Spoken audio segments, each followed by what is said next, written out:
నేను ప్రధానమంత్రి గారిని కలిసి స్వయంగా ఐఐఎంకు లెటర్ ఇస్తే ప్రధానమంత్రి గారు సంబంధిత శాఖ మంత్రికి పంపిస్తే ధర్మేంద్ర ప్రధాన్ గారు నాకు లేఖ రాసిండ్రు 3 రోజుల క్రితం, మీ తెలంగాణ రాష్ట్రానికి ఐఐఎం ఇవ్వము అని. ఎందుకు ఇవ్వరు? ఐఐఎం మనకి ఇవ్వనప్పుడు కిషన్ రెడ్డి గారు ఎందుకు కొనసాగుతున్నాడు కేంద్ర మంత్రిగా? పాలమూరు రంగారెడ్డి ఎత్తిపోతలకు కేంద్ర ప్రభుత్వం ఎందుకు నిధులు ఇవ్వను అంటుంది? పోలవరం నిర్మాణానికి 1000 కోట్ల రూపాయలు ఇచ్చే కేంద్ర ప్రభుత్వం ఎందుకు పాలమూరు రంగారెడ్డి ఎత్తిపోతలకు కేంద్ర ప్రభుత్వం ఆర్థిక సహాయం చేయనంటుంది?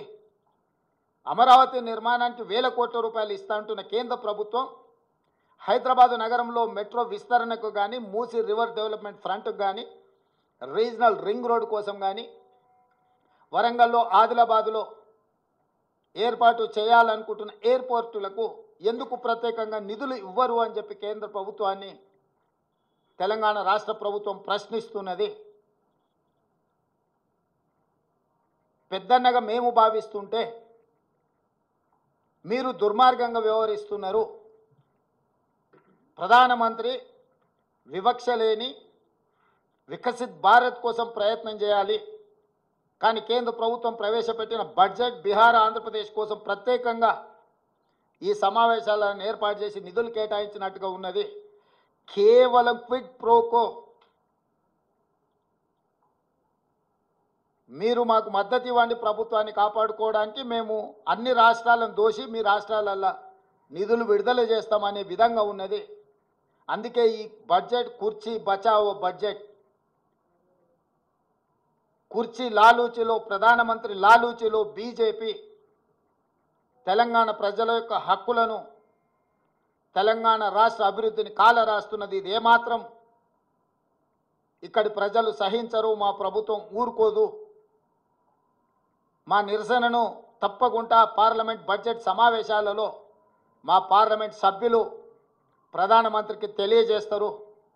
8 మంది ఎంపీలను బీజేపీకి ఇస్తే మౌనంగా ఉండొచ్చేమో, బానిసలుగా తల వంచుకొని మోడీ ముందు నిలబడి ఉండొచ్చేమో, కానీ కాంగ్రెస్ నుంచి గెలిచిన 8 మంది పార్లమెంట్ సభ్యులు మిగతా పార్లమెంట్ సభ్యులను అందరిని కూడా సమన్వయం చేసుకొని తెలంగాణ ప్రజల యొక్క హక్కుల కోసం ఖచ్చితంగా పార్లమెంట్లో నిరసన తెలుపుతారు.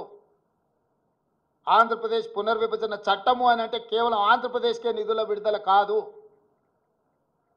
ఆంధ్రప్రదేశ్ పునర్విభజన చట్టం అనేది తెలంగాణ రాష్ట్రానికి కూడా వర్తిస్తుంది. ఇది అవగాహన రాహిత్యమా, కక్షాపూరితమైన వివక్షణ? బీజేపీ నాయకత్వం చెప్పాలి తెలంగాణ ప్రజలకు సమాధానం. మేము ఎంత ఫ్రెండ్లీగా ఉండడానికి ప్రయత్నం చేసినా, ఎంత కేంద్ర ప్రభుత్వం నుంచి సహకారాన్ని పొందాలని మేము చేస్తున్న ప్రయత్నాలు ఏవి ఇది తెలంగాణ ప్రజల చేతగానితనం కాదు, ఇది తెలంగాణ ప్రజల యొక్క మంచితనం. అందుకే సవరించిన బడ్జెట్లోనైనా నిర్మలా సీతారామన్ గారికి అవకాశం ఉంది. బడ్జెట్ను సవరించి బయ్యారం ఉక్కు కర్మాగారం, Kazipet railway coach factory, Palamuru Rangareddy ఎత్తిపోతల సాగునీటి ప్రాజెక్టుకు అవసరమైన నిధులు, మూసీ రివర్ డెవలప్మెంట్ కోసం గోదావరి జలాలను తీసుకొచ్చి ఉస్మాన్ సాగర్, హిమాయత్ సాగర్కి అనుసంధానం చేయడానికి అవసరమైన నిధులను, మూసీ రివర్ ప్రాంతాన్ని, పరివాహక ప్రాంతాన్ని, కలుషితమైన ఈ నగరాన్ని ఈ కాలుష్యం నుంచి కాపాడడానికి అవసరమైన నిధులను, మెట్రోను విస్తరించడానికి అవసరమైన నిధులను, ఫార్మా రంగంలో ఫార్మా విలేజ్లను ఏవైతే నిర్మించాలనుకుంటున్నామో దానికి సంబంధించిన ఇన్ఫ్రాస్ట్రక్చర్ కోసం అవసరమైన నిధులను సవరించిన బడ్జెట్లో పెట్టి వ్యవహరిస్తున్న విధానాన్ని మార్చుకొని కక్షలు వివక్షలు పక్కన పెట్టి తెలంగాణ రాష్ట్ర అభివృద్ధికి సహకరించాలి.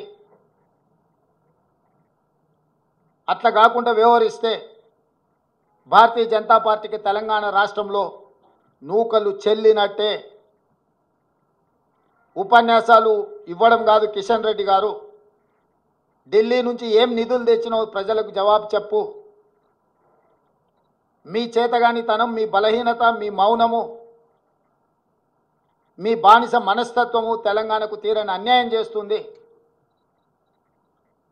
మోడీ గారు ప్రధానమంత్రి పదవి కోసము 48,21,000 కోట్ల రూపాయలను బీహార్కు ఆంధ్రప్రదేశ్కు తాకట్టు పెట్టినట్టు కేంద్ర మంత్రి పదవి కోసం కిషన్ రెడ్డి తెలంగాణ హక్కులను మోడీ గారి దగ్గర తాకట్టు పెట్టి తెలంగాణకు అన్యాయం చేస్తున్నాడు.